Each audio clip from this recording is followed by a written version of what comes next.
Hi everyone, Spider-Man 1991 here, and it's time for my weekly comic review for comics that came out November 7th, 2012. Alright, starting off with Marvel. We are in the second half of Minimum Carnage, Scarlet Spider, number 11. Kane fights Carnage, and during this fight, he finally cuts loose in a way, because he is able to, because this is pretty much one enemy that Kane actually would wants to kill, and he's pretty much given to his killer instinct, but unfortunately it's not enough. Carnage does get the upper hand, but then Carnage gets captured by the men hired by I guess the main antagonist in this, other than Carnage, Marcus Redu. And then Venom and the team he teamed up with get captured by Redu's men, also after Venom's little anger episode, when Flash Thompson with the Venom symbiote sort of loses control and the real Venom shows up. So anyways, after everyone gets captured except for Scarlet Spider, Redu reveals that he's trying to build an army use the Venom and Carnage symbiotes to sort of empower his own army so that they can take down the Enigma Force, which is apparently like God in the microverse. So yeah, big revelation in this. We finally know why Carnage was taken into the microverse and what the purpose of it was.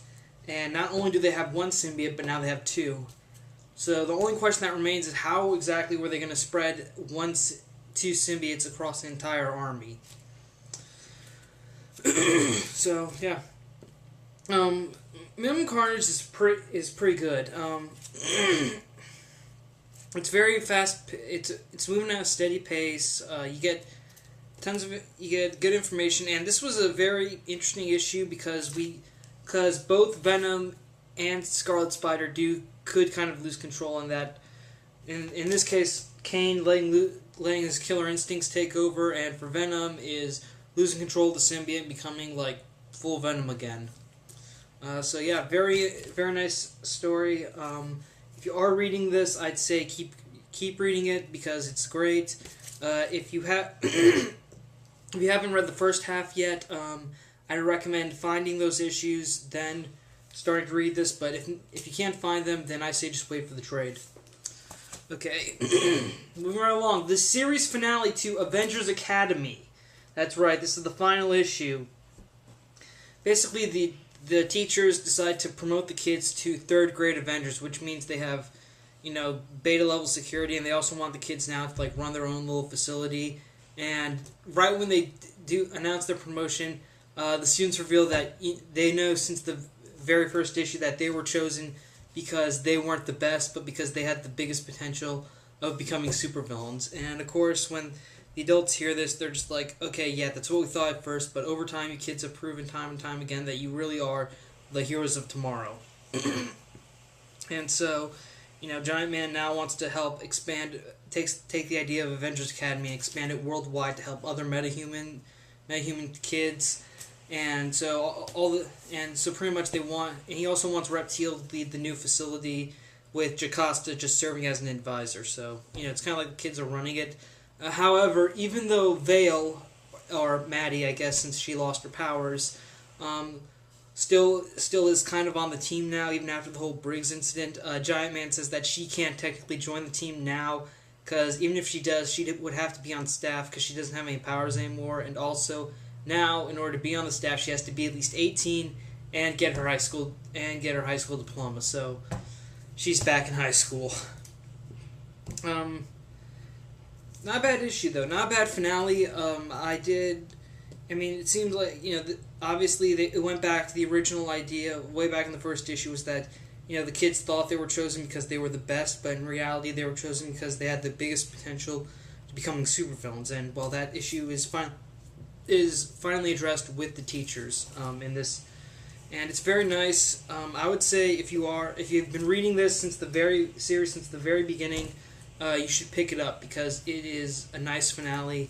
And overall, Avengers Academy, it was a very good series. I'll admit, maybe there were a few slow moments or moments I didn't like, but overall it was a great series. I enjoyed it. I believe I read it all the way since issue 1. This is a very great series. If you haven't read it yet, I would recommend going and reading all the trade collected volumes, and because this is a great series and you should definitely check it out. And as the old saying says, one door closes, another one opens. Marvel Now, Iron Man #1. Alright, so we're setting up a new story arc where apparently AIM kidnapped and killed Maya Hansen, who was the original inventor of the extremist tech, but after she recreated extremist for AIM, they killed her.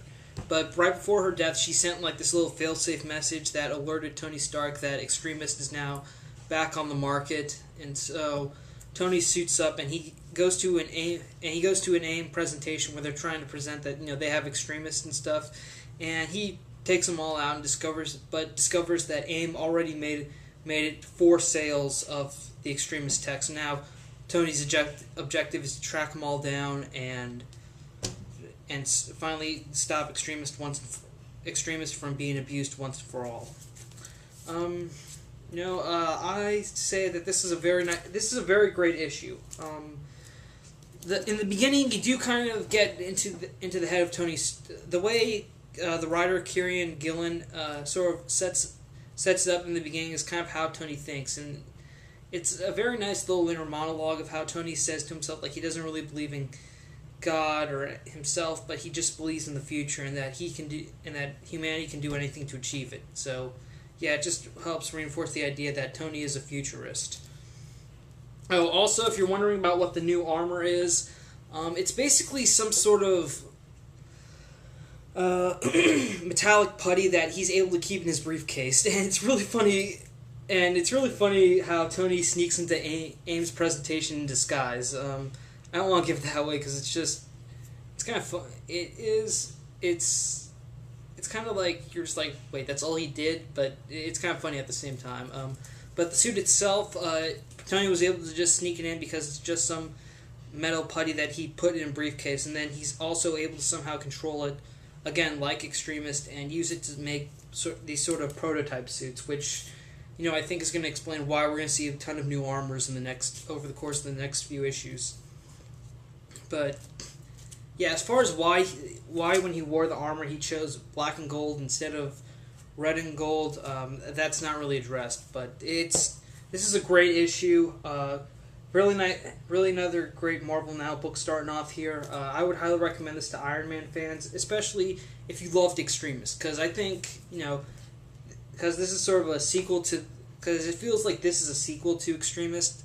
So I think people who enjoyed that story arc are going to enjoy this. And also, if you're going to see Iron Man 3, which again, Extremists might play a role in that, and you'll probably enjoy this. All right, time for DC. Smallville, season 11, number 7.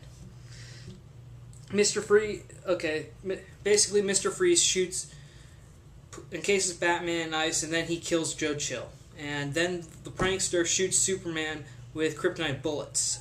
So Batman tries to remove the bullets in Superman while he's also escaping from the crime scene by putting Superman in the Batmobile and just trying to get back to his temporary base at Metropolis Harbor. And while he's driving the Batmobile, it's pretty much a high-speed chase between the cops and also Green Arrow, who's going after Batman because he because he has Superman. And also, while this chase is going on, it's revealed that the bullets the prankster used are actually have homing devices in them. So now the prankster and Mr. Freeze are tracking Batman back to where he's set up shop in Metropolis. This was just kind of I gotta admit, other than killing Joe Chill, or really the Batmobile, nothing really exciting happened in this issue. I think this is just kind of like the point where things sort of like slow down for a bit plot-wise. We do get to see the Batmobile in this though, and it is a lot like the Tumbler from the Nolan films. So that was very nice. Yeah, right now this issue just seemed to like slow down the plot a little. That's of the story arc. That's just what I think about it. But overall, Smallville season 11 is a great series. I do like this story arc though, where they are introducing Batman into the Smallville universe. So I'd say this is really just more about an average read. Okay, now it's time for something else from DC, and I am glad this story arc is over because now I'm dropping it. Earth 2, number 6. Basically what happens is GL comes back from visiting the Grey, and he figures out how to beat Grundy. He basically takes Grundy, puts him on the moon. That cuts him off from Earth, and it ends Grundy's power. And also, as a side effect, Green Lantern's powers are also tied to the Earth, and so the further he is away from Earth, the less power his ring has. So, yeah, his ring didn't... So he almost fell back to Earth, but Hawkgirl got him, and he's safe. And also, GL redirected the missiles away from the Capitol, the ones that Terry Sloan fired last issue. And also, after the whole fight, after the Grundy incident, Hawkgirl, Flash, and Green Lantern talk, and Flash says, you know, since there's 3 of us, we could probably form a new team and be like a new trilogy, like Superman, Batman, and Wonder Woman. And of course, Green Lantern's like, says, I have more power than both of you, so I don't really need you. Later. And that's where the issue ends. Okay, this story arc was very... I'll be honest, this Earth 2 was very... wasn't a complete disappointment. It just wasn't, you know, as high... It just wasn't as good as how high my expectations were for it, because this was the only book from DC's second wave that I actually wanted to get. And I read the first issue, went through the first story arc, and, well... Yeah, I really didn't enjoy it. Well, not necessarily, but it just wasn't really clicking with me. So, yeah. So it's official. This is my last issue. I'm dropping Earth 2 from my pull list. It's not going to be on the comic book review anymore, and it's not going to be. And I'm not going to get it. So unless I hear the news of some story arc that gets interesting, but until then, it's off. Okay, next up, Animal Man, number 14. Buddy Baker finds out that the Rod has his daughter, Maxine, so he decides to go save her. And John Constantine tells him, "Dude, this is a trap." And Buddy's like, "Of course, it's obviously a trap, but it's my daughter. I have to save her." So Constantine, Steel, Beast Boy, and Black Orchid agree to go with Bucky to. Buddy. I don't know why I said Bucky. Anyways. They agree to go with him to save Maxine from the Rod, and on their journey, they get attacked while they set up camp, and the area that they're in is known as New Gorilla City, and it's ruled by Grodd. Okay, well, Rot World, Animal Man, Rot World, the red half of it. It's moving along very nice. We do get a little more information about Black Orchid, though. She says that her powers come from both the red and the green. So, that's interesting. And also, there was some funny dialogue with Constantine interacting with like Steel and Buddy Baker. So, that was pretty funny. And also, we get a little more information about what happened while Buddy was gone in flashbacks about what happened with Maxine. Was that... after Cliff showed up, pretty much Buddy's wife Ellen and his mother-in-law were possessed by the Rot, and Maxine fortunately got away. But now it's sort of like the Rot's taking power in the flashbacks and stuff. And now Buddy Baker has a new goal, which is to save his daughter from the Rot. That's pretty much it. That's pretty much what happened. Nice little cliffhanger about Gorilla City. That's kind of interesting, especially with the gorillas going on in Flash. Seriously, what's with gorillas lately? Animal Man number 14. If you were in it since the beginning, I'd say It's moving. Rot World is moving along quite nicely in this book. I don't know how well it is in Swamp Thing though, because I'm not picking that up. But still, Animal Man, very nice. Definitely worth pick up. All right, now Action Comics number 14. Superman fights and defeats the Multitude, which is basically this army of like golden angels. Again, Superman fight, and I just want to say that Superman fighting the angels did kind of remind me a bit of the Weeping Angels from Doctor Who, but not in the same way. But they're not the same. It just sort of like looked in my head. I'm like, oh geez, Superman, don't blink. But yeah, that was just something fun for me. Back to the story. Superman fights the Multitude and defeats them. Then he meets the little man, the little guy who we've been seeing in the past several issues of Action Comics, who's been pretty much building up the anti-Superman army. He's from the Fifth Dimension. His name, it's kind of hard. Again, he's from the Fifth Dimension, so his name's a little hard to pronounce. Well, here, let me spell it out for you. It's VYNDKTVX, which is like vindictive. It sounds like vindictive, I think.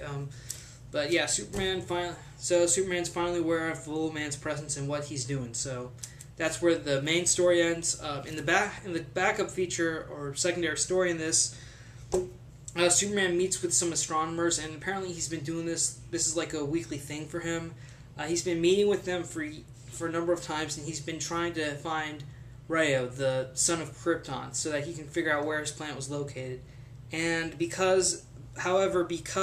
they are finally able to get some images of Krypton, but since Krypton was about 27 light years away, the images of Krypton are from the past, and the images that they do find is Krypton being destroyed. So that's kind of a heavy blow to Superman for a bit, because he finally gets to see what his planet looked like, and well, unfortunately, it's being destroyed. So yeah, I have to say, I'm kind of liking. Again, with Action Comics, it's weird because every time I find myself liking the backup stories a lot more often than the main stories. I mean, yeah, the main stories are written by Grant Morrison, and I have to say, a lot of Grant Morrison's work, he does build up to things. But whenever he does, it feels like in between, while he's building up, it gets a little, how should I say it, this dull.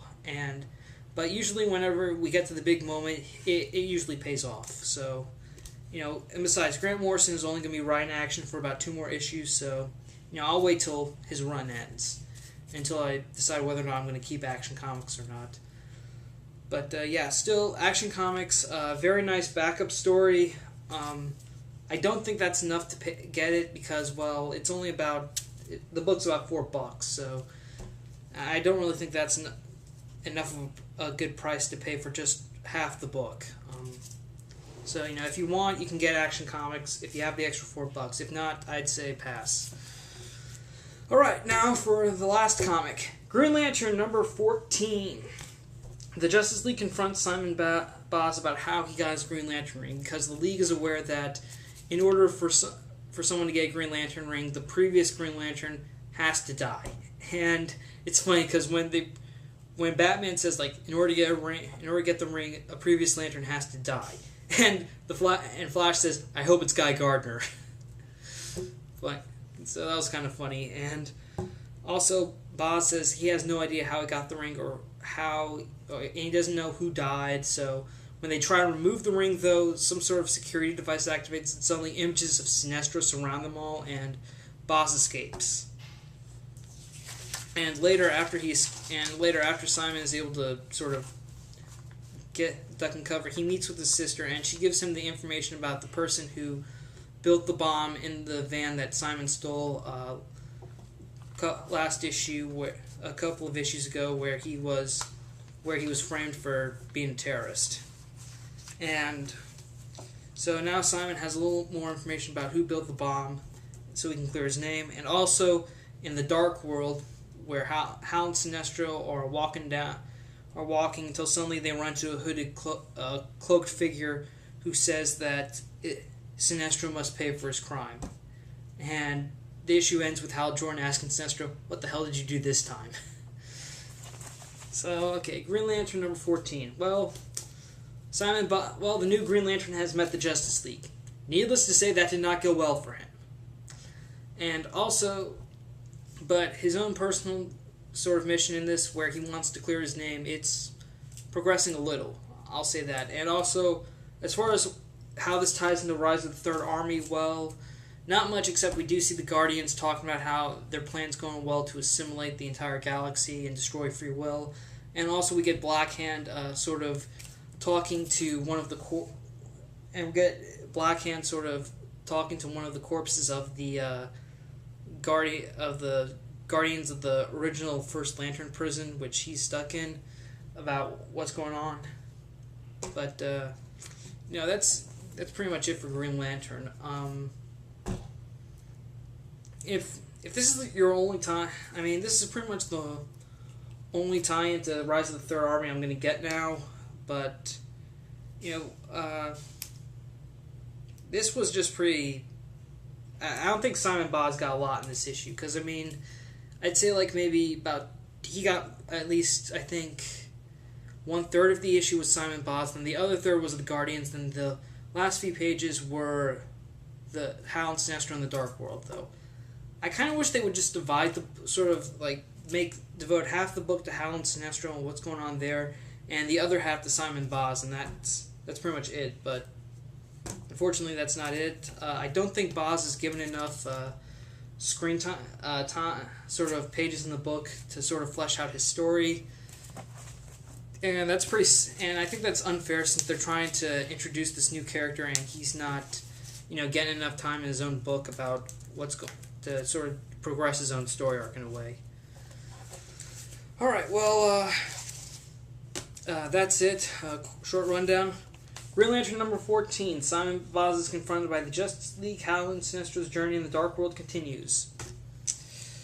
Action Comics number 14. Superman finally meets the fifth-dimensional man who's gathering all his foes. Animal Man number 14. Buddy Baker is now on a quest to find his daughter. Earth 2 number 6. Grundy is sent. Green Lantern sends Grundy, pow, right to the moon. Definitely dropping it.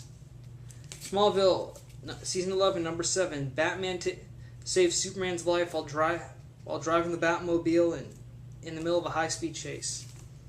Iron Man, number 1. Tony Stark begins a hunt for the people who bought Extremis from AIM in hopes to make sure the technology is never abused. Avengers Academy, number 39. Great ending to a great series.